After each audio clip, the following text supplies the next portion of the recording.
Hello, everybody. Welcome to the class of 2026's Junior Ship Design course presentations. I hope you enjoy today's ships. For our group, we designed the vessel named the St. Bernard, classified as an autonomous combat craft repair and refueling vessel, or ACC-RR for short. Our presentation will start with a team overview and introduce the team. Then we will discuss the vessel's objectives and mission requirements, as well as the principal characteristics and general arrangement. We will then discuss the hull form, weights and centers, discuss some vessel systems such as the propulsion, electrical, and mission systems, go over stability, acknowledge our mentors and thank them, and then end with questions. So without further ado, let's introduce the team.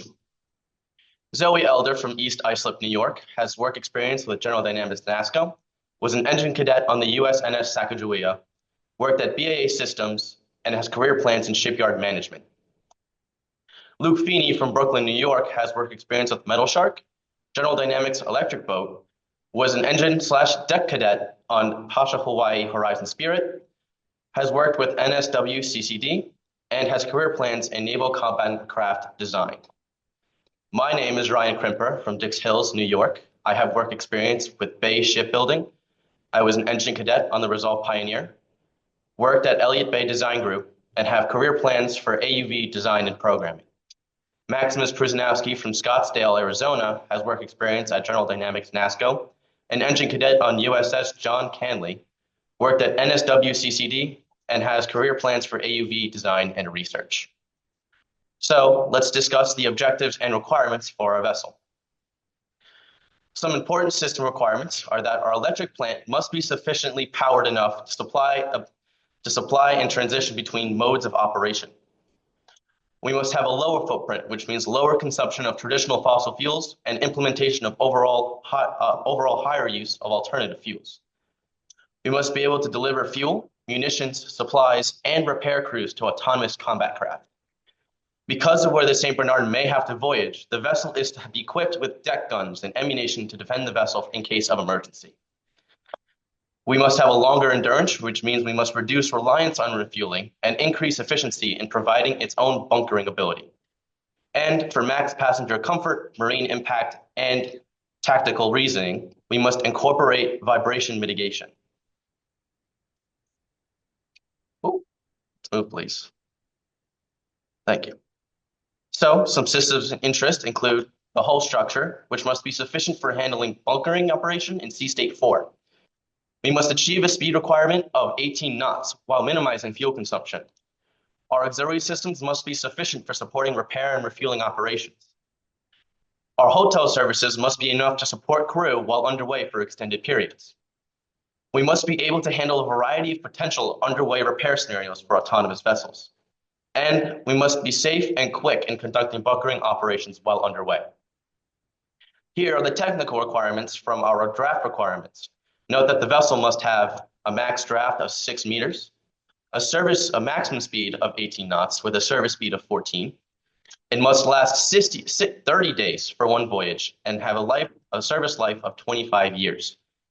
It must hold 55 passengers consisting of mariners and Navy personnel.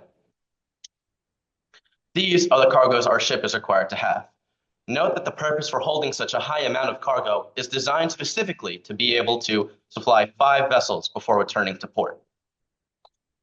So here are the principal characteristics of our design. The length overall of our vessel is 145 meters with a between perpendiculars measurement of 139 meters. Our maximum beam is 26 meters with a depth of 15 meters. Our maximum draft at full load departure condition is 5.8 meters, which reaches our design requirement. Our displacement at full load departure condition is 12,685 metric tons. Our light ship is 2,519 metric tons. Our dead weight is 10,127 metric tons. The installed power on the ship is 15,149 kilowatts. I will now go over the general arrangement of our vessel and some important aspects of design. Here is the inboard profile of the St. Bernard. Note that the superstructure is aft for easier passage to the propulsion levels. It is also easier to see the unloading cargo from the navigation bridge. The cargo tanks are located midship, while the vessel's fuel and methanol tanks are located more aft to be closer to the engine room. Note that the cofferdams are for the methanol tanks in this inboard profile. The bulkheads are labeled as per these red arrows along the presentation. Most of these have the objective to disconnect and preserve our floatable lengths, hold our tanks at a reasonable size, and also separate certain rooms. The main deck is located 15 meters above the baseline. On the main deck and our first deck, the garage doors open up to allow wide passageway for transferring cargo. These doors are split up by stair tower rooms to allow easy access to our machinery levels. Note that the replenish and repair cargo space on my right is the designated room for holding dry cargo for easy transfer. At the aft of main deck, a knuckle boom crane is used for cargo to bring in vessel items for the repair shop. There is a mooring station forward, and there is a mooring station aft below the knuckle boom crane to not obstruct it. In the center, or on the weather deck, there is a CRAM missile defense system, as well as two Mk-38 25mm guns for protection. On our machinery level 2, you can see a planned view of our cargo tanks. Note that the cargo tanks are in pairs with the freshwater cargo and methanol fuel at centerline. You can further see the cofferdams between the methanol and fuel tanks, which are 1.5 meters and 750 millimeters respectively. At the aft, there's an engineer control room located between the propulsion generators and the propellers. Catwalks on the upper engine room are available to get past these propulsion generators on the lower level. On the wings and forward of the cargo tanks are ballast tanks, which are used to help to counteract the cargo unloading and maintain our draft below 6 meters. On our machinery level 3, you can see our propulsion generators and a continuation of the above level tanks. At our tank top, you can see the service generator, which is located at far forward compared to our propulsion generators. The staircase forward of the repair and refueling cargo room is what is used to access this area. Some of our accommodation decks have catwalks and passageways to allow for 2 pathways to our lifeboats. On deck 5, there's an open weather deck aft and a mission info center for ease of use for passengers. On deck 4, there's a CRAM missile defense system, as well as another Mk-38 25mm gun for aft protection and for ease of access from our passengers. I will now pass the presentation to Luke Feeney to discuss our hull form. Thank you, Ryan. I will now go through the process by which we began to develop our preliminary hull form. To begin the process of developing our hull model, the Orca 3D Hull Assistant tool was used in Rhino 3D. By using the Ship Assistant tool, we're able to enter the specified principal characteristics of our vessel, as well as adjust various parameters of the hull shape, such as transom rake, flare, and bow fullness. As can be seen above, the group decided on a transom stern in order to maximize deck space aft, as well as to allow for a more flexible machinery space layout. The initial values of hydrostatics were input into NavCAD and iterated to obtain a more optimal hull shape using the hull trot prediction method. This process included increasing the length to beam ratio, as well as experimenting with preliminary bulk shape. An Orca 3D mesh was then created for the vessel that was adjusted to meet our design needs. Following the completion of our preliminary hull form, Orca 3D was used to generate a lines drawing for our hull, which can be seen on the slide above. The initial curves are good, but have a very high station density, which makes the drawing quite cluttered initially. The station spacing was set to 13.9 meters, and additional Orca stations were then removed. These curves were improved by a manual input of a -1/4 station forward, as well as multiple half stations further aft to better define the hull geometry at those points. The curves were formatted and labeled in AutoCAD to reduce the cluttering of the drawing. Waterlines, stations, and buttocks were labeled throughout using a standard spacing, as can be seen above. Now with our hull form, we're able to create a geometry file that can be read into General Hydrostatics, or GHS. After importing the hull geometry, a run file was created to generate a sectional area curve, a table of hydrostatics at design draft, and a curves of form table. As can be seen from the sectional area curve displayed above, it is fair with a bump at the forward end representing both the flare at that point as well as the bulbous bow. This fair sectional area curve is an indicator that our hull is fair. I will now move into how we developed our preliminary structural arrangement. The St. Bernard will be longitudinally framed because of its relatively long length of 145 meters, as well as the large number of cargo tanks throughout the vessel. The structural discontinuity of the vessel due to tanks, cofferdams, and passageways makes it difficult to have continuous structure on many of the machinery decks.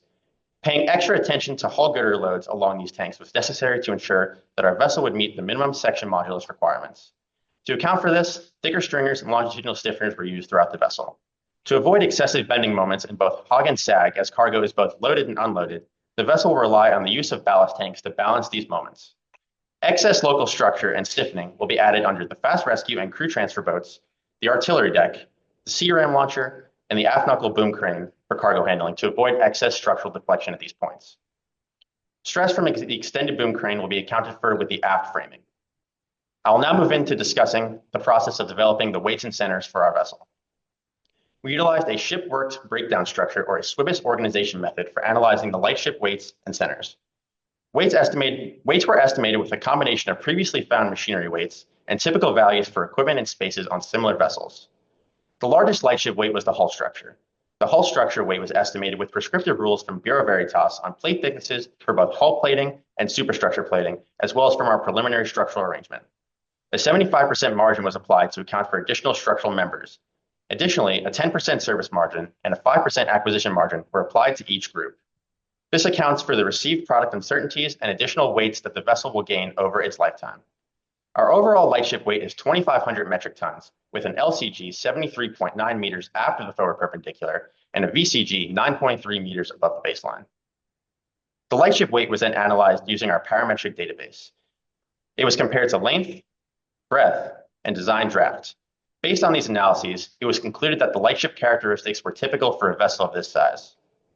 In order to analyze the full load weight, the dead weights in the departure condition were added to the lightship weight and were all categorized into Group F, which was not included in the SWBIS categorization method. This included cargo, consumable liquids, crew, provisions and spares, which are all live loads that can vary with time. The heaviest of these was the cargo weight that consists of MGO, lube oil, hydraulic oil, and other liquids that will be transferred to the autonomous vessels during underway resupply. The weights of these tanks were analyzed using their volume and the densities of the liquids that they are carrying. Our total dead weight is roughly 11,600 metric tons, which does not include our lightship weight. Similarly to the lightship condition, this was compared to our parametric database. It was compared to length, breadth, and design draft. Overall, it can be seen from the plots that our vessel lines up relatively well with the expected values for the dead weight of a vessel of this size. However, due to the unique mission of our vessel, our operating point is slightly off from the as seen above regression plots. I will now pass the presentation off to Zoe, who will discuss our vessel's main systems.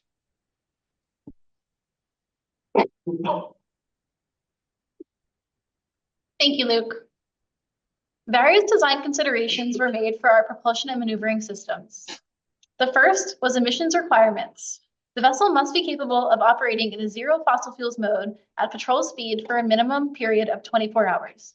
In this mode, absolutely no fossil fuels may be consumed. Methanol was selected as the preferred alternative energy source to be used alongside with diesel, since it's safer and simpler to use than LNG or ammonia. The second consideration was the estimated powering requirements. This was based off of the initial hull form and preliminary calculations. The design team believed that incorporating redundancy was essential to ensure the system's flexibility and reliability. The final major consideration was maneuverability, which is an important aspect since the vessel must closely approach the autonomous combat crafts for refueling and replenishment.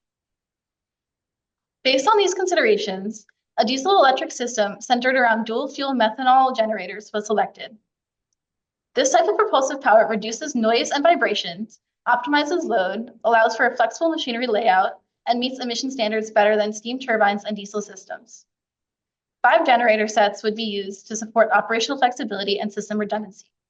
4 are needed to meet the high-speed operations, but for normal operations, only 1 or 2 would be used to share the load. The 5th is strictly for service. Based on our parametric database developed, it was determined that twin azipods should be the main form of propulsion. So we used 2 ABB azipods. They take up less machinery space since the units are completely submerged under the hull and there is no need for propeller shafts. This also allows for more flexibility within the machinery arrangement and leaves more room for cargo holds and tanks. It should also be noted that the use of azipod means thrust can be directed in any direction.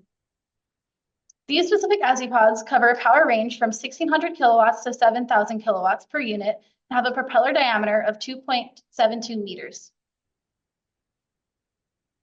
Although ACC-pods are well known for their maneuverability, we felt it was best to have a tunnel bow thruster for dynamic positioning and swift maneuvering operations during unreps. The selected bow thruster has a maximum maneuvering power of 1,450 kilowatts, a dynamic positioning power of 1,300 kilowatts, and a propeller diameter of 2 meters. The electrical system was analyzed using an electrical plant load analysis, also known as an EPLA. The EPLA outlines the anticipated power requirements for 3 of the vessel's operating conditions: cruising, mission, and emergency. The vessel's EPLA was divided into 8 groups indicated in this table. The first 5 groups were entirely made up of 3-phase 480-volt loads. The last 3 are single-phase 120-volt loads. All estimations and load conditions were determined with reference to DDS 310 issued by NAVC. The selected machinery, equipment, and loads were based on research for typical bunkering vessels components, a previously compiled machinery arrangement list for our vessel, and manufacturer specifications. A 20% service margin was applied to the loads for each condition. The total load for each condition is shown in the last row of this table. Shown here is the vessel's one-line diagram. Panels were assigned by room based on the general arrangement and EPLA, ensuring all equipment was properly distributed across the vessel.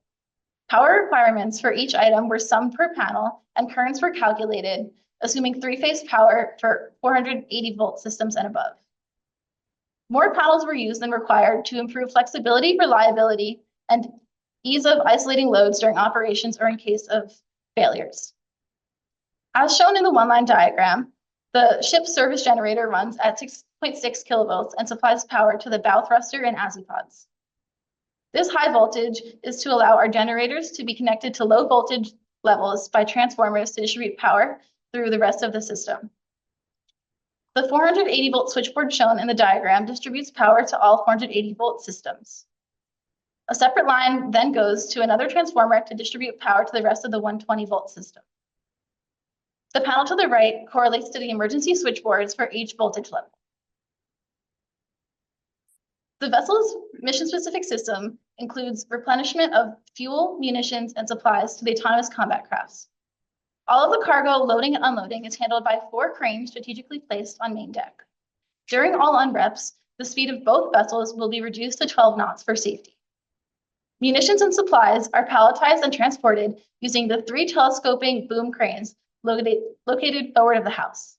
The replenishment and repair cargo space was placed close to these cranes for increased efficiency during unreps. Fuel and other liquid cargoes are also transported using the telescopic boom cranes. This is accomplished by connecting hoses to the cranes, which will move outboard from the vessel to the connection interface on board the receiving vessel. Each one of the telescoping boom cranes is a T30 20-ton crane manufactured by Tech Crane. They can transport half a metric ton of cargo at the maximum distance of 30.5 meters, 2 metric tons at 20 meters, and 12 metric tons at 7.6 meters reach. The 4th and final crane is a knuckle boom crane and is placed at the aft section of main deck. The purpose of this crane is to lift small autonomous vessels onto the ship to be transported into the vessel repair shop via the rail system. The K60 knuckle boom crane, manufactured by Tech Crane, was chosen for this purpose due to its high lift capacity with the jib extended and its compact size when folded. This crane model is capable of lifting 13 metric tons at a range of 7.6 meters. The vessel's mission-specific systems also include repair crew transfer to and from the autonomous combat crafts. To safely transfer the repair crew, an 8-person transfer bucket is used. For redundancy, the vessel is equipped with 2, which are stored in the replenishment and repair cargo space. The transfer basket is connected to either the port or starboard T30 20-ton crane based on the position of the autonomous combat craft. Once the crew is transferred to the autonomous vessel, the basket will be unhooked from the crane, and then the crew's equipment will be transferred using the same crane.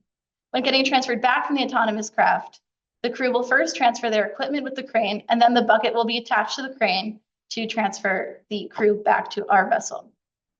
The speed of both crafts are reduced to 6 knots while personnel is being transferred to and from the autonomous vessel for safety precaution. I would now like to pass the presentation off to Maximus, who will discuss vessel stability.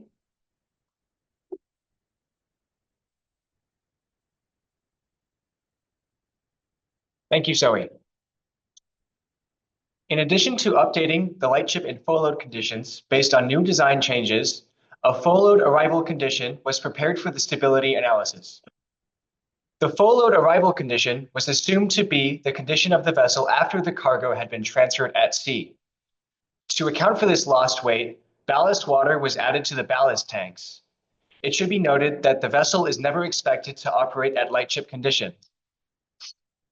For our vessel, the IMO intact stability, or IS code, was used to determine the intact stability requirements. For our vessel, there were requirements for the riding lever curve, such as the angle of heel for the maximum riding lever and the minimum area under the riding lever curve.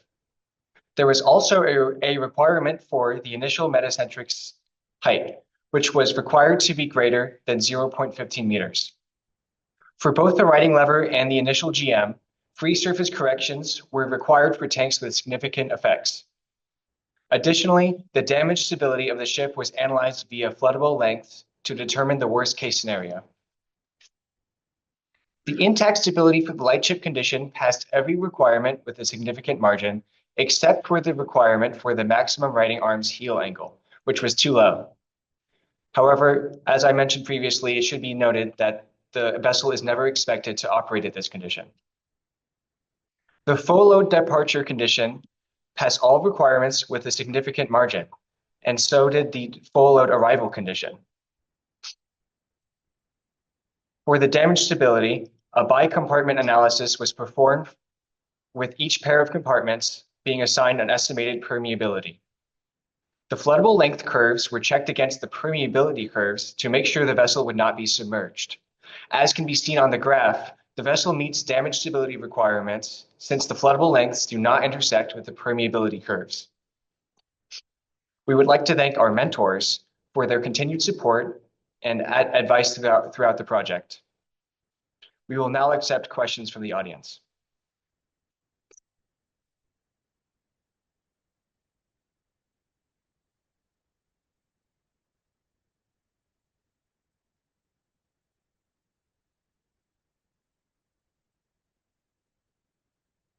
Thanks, Kirsten. I just want to say this is a really great presentation.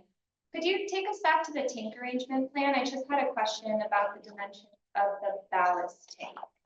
Yeah, might take a second. No problem. Good animation. Thank you. We'll go to these arrows. How does that sound? It was difficult for me to see what the dimensions are on the ballast tanks because it appears, at least from this imaging, that the NGO tanks are quite close to the shell. So how close is it? Because where my concern would be is for a vessel engaging with autonomous craft, one of the crafts that may come close is not under the control of a person, right? So potential for accident could happen. So how close are the oil tanks to the hull? They're about 1 meter to 1.5 meters. It varies between the levels, but that's about how far they are from the outer shell. Okay, great, thank you. Andrew? Is there anything that you guys worked on and iterated that you didn't get a chance to put in your presentation but are proud of? Yeah, actually, we didn't get to talk about this, but the longitudinal watertight bulkhead provided redundancy for systems between the port and starboard sides of the engine room. So it is expected that the machinery, if it gets flooded on one side, would be able to operate from the other side without any issue in case of damage. Thank you. Questions that just came in online. Were 3 across tank layouts considered? Why was 2 across finally selected? So I guess so. I guess we did, so the question was, why did we consider the 2-tank arrangement instead of 3 across tank arrangement? I think the reason was that just seemed to work for our initial layout. We had really considered the 3 across tank layout, but moving forward, that is something that we could consider and investigate if that would be something that would be more optimal for our layout.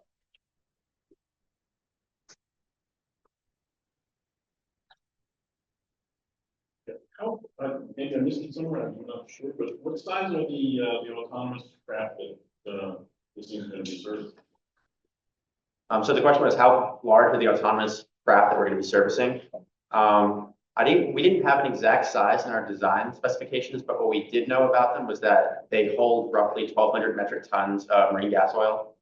So that kind of gave us an idea of how large the vessels would be. So they're quite large. They're not anything too small. So on the larger side for sure. So as a follow-on to that, I was kind of curious, doing, unwrap exercises for 2 vessels of similar sizes, their functions are going to be dissimilar. You're putting people over the side, and I wouldn't want to be somebody going over the side and running the bird cage. Did you think about that at all? Address that at all? I can answer that. So the question was, had we thought about the dissimilar differences between our vessel and autonomous craft that we are refueling? And it wasn't quite something we did consider because we weren't exactly sure what these vessels were going to be like. So with the unknown variables there, we decided to stick to what we do know.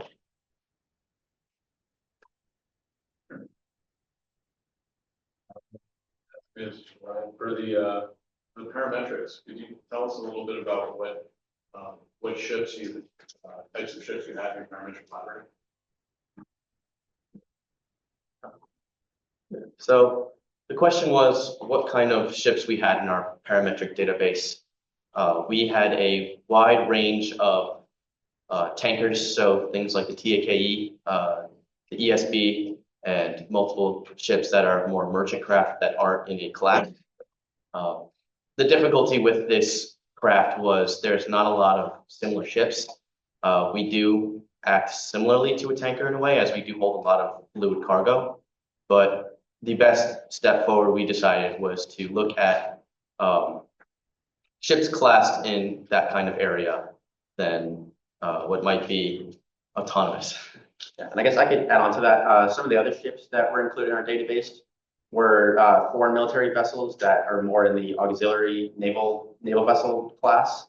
We also, as Ryan mentioned, considered some commercial tankers. Those were a bit harder to find accurate information on in terms of dead weight and different drafts. So those were a little harder to incorporate into our parametric database. So we mostly focused on naval vessels, both US and foreign, that we could find sufficient data on for our database.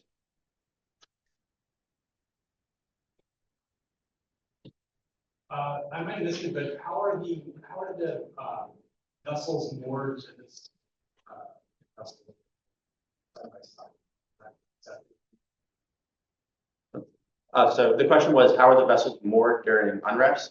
Our idea right now is that it would be conducted in a similar way to the way that the Navy conducts underway fueling operations, which is underway at a speed of, can't remember the number offhand, I believe it's 12 knots. So at least for our refueling unreps, we would be conducting those underway. As Zoe mentioned in her part of the presentation, we would be conducting crew transfer at 6 knots. So we would not be fixed moored to the other vessel while conducting underway replenishment. You'd have a physical separation. Yes, that's correct.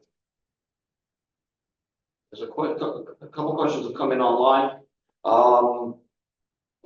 One chat, 3 questions. Weapons on the forward center line will be shooting across the deck equipment and should be relocated. Comment.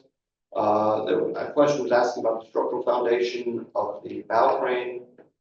And can you please explain the details of the build radius structurally? So speaking to the question about what was it, the structure for the forward cargo crane. So that isn't something that we've necessarily considered yet in the scope of this project. The extent of our structural arrangement was for a typical midship section. As I mentioned earlier in the presentation, areas under large deck machinery and cargo cranes will be reinforced. We have not looked at that specifically just yet. And then the second question was, Second question was, well, that wasn't the second question. First question was weapons on the forward center line will be shooting across the deck. And then the last thing was, please explain the structural detailing with the build rates.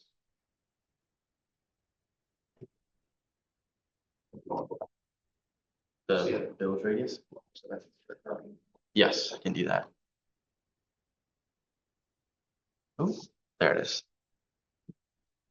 So that hard corner, I think is what they're asking about. Yes, so I can answer that question. So the question is discussing the build radius as seen in the structural arrangement is a little tight.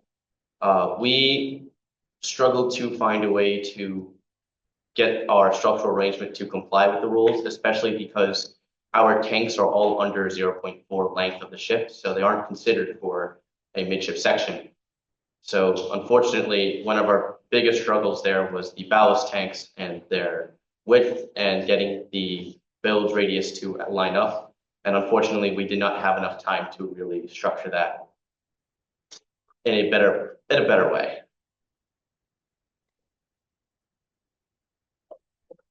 Great, thank you very much. Thank you.